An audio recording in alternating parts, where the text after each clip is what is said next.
नमस्कार, news night देख रहे हैं आप। बिहार झारखंड से लेकर देश दुनिया की तमाम टॉप खबरों को लेकर हाजिर हूं मैं दक्षा प्रिया। खबरों को जानेंगे विस्तार से, लेकिन उससे पहले एक नजर हेडलाइंस पर। आंध्र प्रदेश रेल दुर्घटना के लिए ट्रेन का चालक दल जिम्मेदार। एससी ने रोकी सिसोदिया की जमानत, आपने कहा असहमत। हमास पर इजराइल करने जा रहा स्पॉन्ज बम का इस्तेमाल। आंध्र प्रदेश रेल हादसे पर फूटा लालू का गुस्सा। हेमंत सोरेन ने झारखंड के सबसे लंबे पुल का किया उद्घाटन। अब खबरें विस्तार से। आंध्र प्रदेश में रविवार रात हुई रेल दुर्घटना की प्रारंभिक रेलवे जांच में रायगढ़ पैसेंजर ट्रेन के चालक और सहायक चालक को जिम्मेदार ठहराया गया है। आरोपों के मुताबिक नियमों का उल्लंघन करते हुए ऑटो सिग्नलों से गुजरी थी। रिपोर्ट में यह भी कहा गया कि रेलवे के नियमों के मुताबिक ट्रेन को खराब ऑटो सिग्नल पर 2 मिनट के लिए रुकना चाहिए था और फिर 10 किलोमीटर प्रति घंटे की रफ्तार से चलना चाहिए था, लेकिन दुर्भाग्य ऐसा नहीं हुआ। दिल्ली के कथित शराब घोटाले में आम आदमी पार्टी के दूसरे सबसे बड़े नेता मनीष सिसोदिया को सुप्रीम कोर्ट ने राहत नहीं दी है। सबसे बड़ी अदालत ने सीबीआई और ईडी केस में उनकी याचिका खारिज कर दी है। अब आपने इस पर अपनी प्रतिक्रिया देते हुए सुप्रीम कोर्ट के फैसले से असहमति जताई है और कानूनी विकल्पों पर विचार की बात कही। आम आदमी पार्टी की वरिष्ठ नेता और केजरीवाल सरकार में मंत्री आतिशी ने पार्टी की तरफ से सोमवार को प्रेस कॉन्फ्रेंस करते हुए पक्ष रखा। उन्होंने कहा, जो फैसला सुप्रीम कोर्ट ने दिया है उससे हम असहमत हैं। इजराइल ने गाजा पट्टी में मौजूद हमास आतंकियों की सुरंगों को बंद करने के लिए नया हथियार खोज लिया है। गाजा पट्टी में हमास आतंकियों की सुरंगों को इजराइल स्पॉन्ज बम से बंद करने वाला है।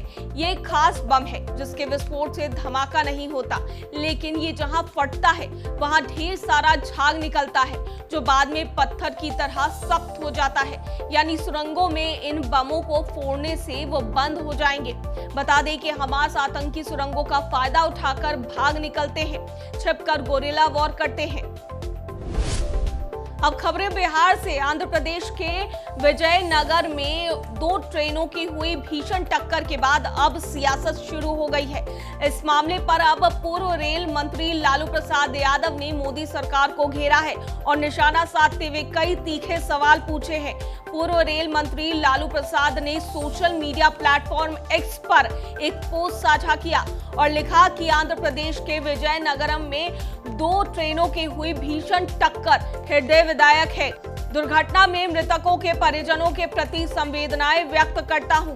देश में लगातार हो रहे रेल हादसों की जिम्मेदारी कौन लेगा? हेडलाइन मैनेजमेंट से कितने दिन जान माल के नुकसान को छुपाएंगे?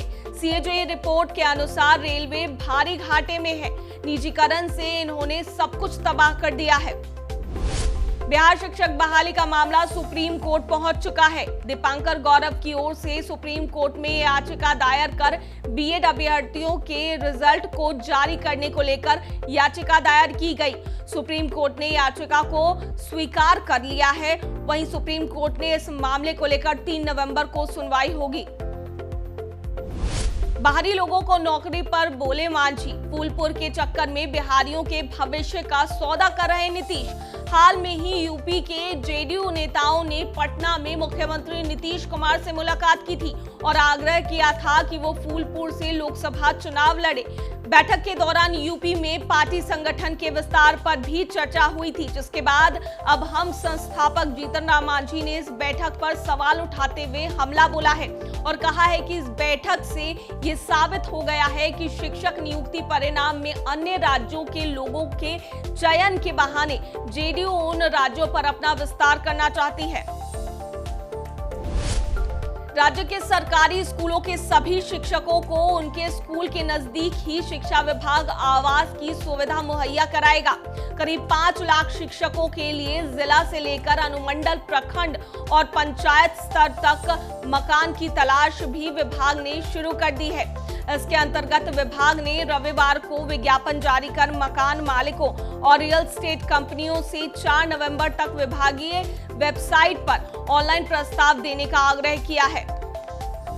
अब नेता बनेंगे। भोजपुरी एक्टर पवन सिंह आरा से चुनाव लड़ने पर बोले। किसकी इच्छा नहीं, समय आने दीजिए।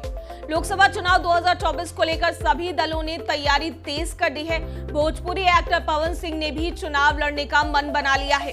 पटना में बीजेपी के मेरी माटी मेरा देश कार्यक्रम में शामिल हुए पवन सिंह से जब आरा से लोकसभा चुनाव लड़ने का सवाल किया गया तो उन्होंने कहा कि जो पार्टी कहेगी वो करूंगा, आगे बढ़ने की इच्छा किसको नहीं होती।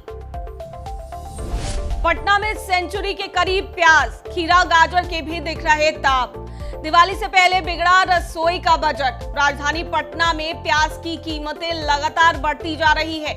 एक महीने पहले तक 32 से 34 रुपए किलो बिकने वाला प्याज रविवार को 100 रुपए के नजदीक पहुंच गया है। पटना के अलग अलग मोहल्लों में नासिक प्याज 80 से 90 रुपए प्रति किलो के बीच बिक रहा है। वहीं राजेंद्र नगर सब्जी मंडी और मीठापुर सब्जी मंडी में अच्छी किस्म ए ग्रेड की प्याज 80 रुपए किलो और बी ग्रेड वाले प्याज की कीमत 65 से 70 रुपए किलो बिक रही है। अब खबर झारखंड से। सीएम हेमंत सोरेन ने सोमवार को दुमका के मयूराक्षी नदी पर 158.11 करोड़ रुपए की लागत से बने झारखंड के सबसे लंबे पुल का उद्घाटन किया। उन्होंने कहा कि कृषि मंत्री बादल पत्रलेख ने इस महत्वाकांक्षी नवनिर्मित पुल का नामकरण दिशोम गुरु शिबू सोरेन के नाम पर करने का प्रस्ताव दिया है। वे महान आंदोलनकारियों को सम्मान देते हैं, यही झारखंड की पहचान है। झारखंड का यह सबसे लंबा पुल दुमका सदर प्रखंड के कुमड़ाबाद व मसलिया प्रखंड के मकरमपुर को जोड़ता है। इस पुल का निर्माण 5 साल से भी कम समय में हुआ है। देवघर में आयकर विभाग की टीम कई राजनेताओं, शराब कारोबारी, कॉन्ट्रैक्टर और जमीन कारोबारी के विभिन्न ठिकानों पर एक साथ छापेमारी कर रही है। झारखंड के देवघर और गोड्डा जिले में इनकम टैक्स डिपार्टमेंट ने सोमवार सुबह से 2 दर्जन ठिकानों पर रेड की है। जिन लोगों के ठिकानों पर छापेमारी की जा रही है वे जमीन, रियल एस्टेट, हॉस्पिटल और होटल के कारोबार से जुड़े हैं। इनमें से कुछ ने शराब के धंधे में भी निवेश किया है। ऐसी जानकारी मिल रही है कि शराब कारोबारी योगेंद्र तिवारी की गिरफ्तारी से मिली जानकारी के आधार पर आयकर विभाग की ओर से यह कार्रवाई की जा रही है।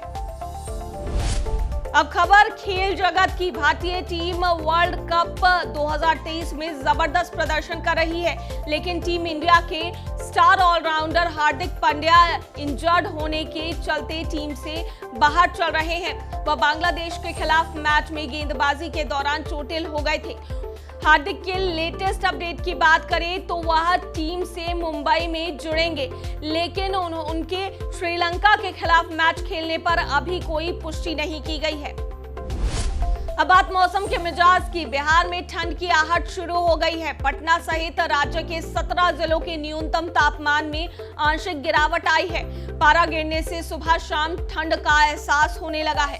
अगले हफ्ते से पश्चिमी विक्षोभों के प्रभाव से तापमान में तेजी से गिरावट आएगी, इससे सिरहन बढ़ेगी। उधर मौसमविदों के अनुसार अगले 5 दिनों तक राज्य के औसत तापमान में विशेष कमी के आसार नहीं है। वहीं अधिकतम तापमान में उतार चढ़ाव की स्थिति रहेगी। तो ये थी दिन भर की प्रमुख खबरें। बने रहिए इसी के साथ दर्श न्यूज पर। धन्यवाद।